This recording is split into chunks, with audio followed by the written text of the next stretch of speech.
দক্ষিণ চব্বিশ পরগনার মথুরাপুরের কৃষ্ণচন্দ্রপুর হাইস্কুল মাঠে সোমবার আয়োজিত হল এমপি কাপের ফাইনাল। গত শনিবার থেকে শুরু হয়েছিল ফুটবল প্রতিযোগিতা।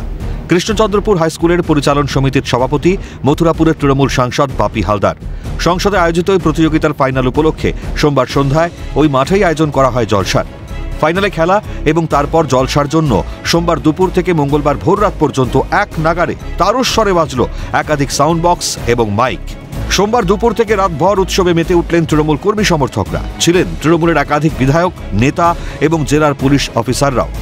ওই মাঠের পাশেই কৃষ্ণচন্দ্রপুর হাইস্কুলের হস্টেল, সেখানকার বহু আবাসিক এবার উচ্চ মাধ্যমিক পরীক্ষার্থী। আগামী ৩রা মার্চ থেকে শুরু হচ্ছে এ বছরের উচ্চ মাধ্যমিক পরীক্ষা। হাইকোর্ট এবং রাজ্য শিক্ষা দপ্তরের নির্দেশ অমান্য করে পরীক্ষার প্রস্তুতিতে ব্যাঘাত ঘটিয়ে তৃণমূল সাংসদদের এহেন কর্মকাণ্ডে সমালোচনায় সরব হয়েছে বিরোধীরা। নাচ গান মানে একেবারে বিভৎস, মাইক প্রায় ৪-৫ কিলোমিটার ব্যাসার্ধ ধরে বাইক লাগানো। যেখানে খেলা হচ্ছে তার পাশেই একটা স্কুল, উচ্চ মাধ্যমিক হোস্টেল।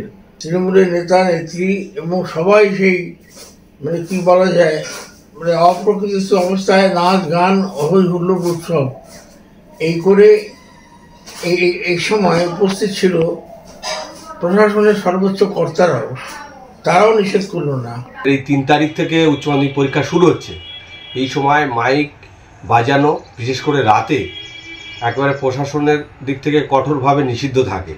সেসবের তোয়াক্কা না করে যেভাবে রাত পর্যন্ত মাইক চলেছে এবং এলাকার পরিবেশ নষ্ট হয়েছে, আমরা এর তীব্র নিন্দা এবং ধিক্কার জানাচ্ছি। বিশেষ করে এলাকার জনপ্রতিনিধির যদি এইটুকু না বোধবুদ্ধি থাকে তাহলে এর থেকে দুঃখজনক আর কী হতে পারে।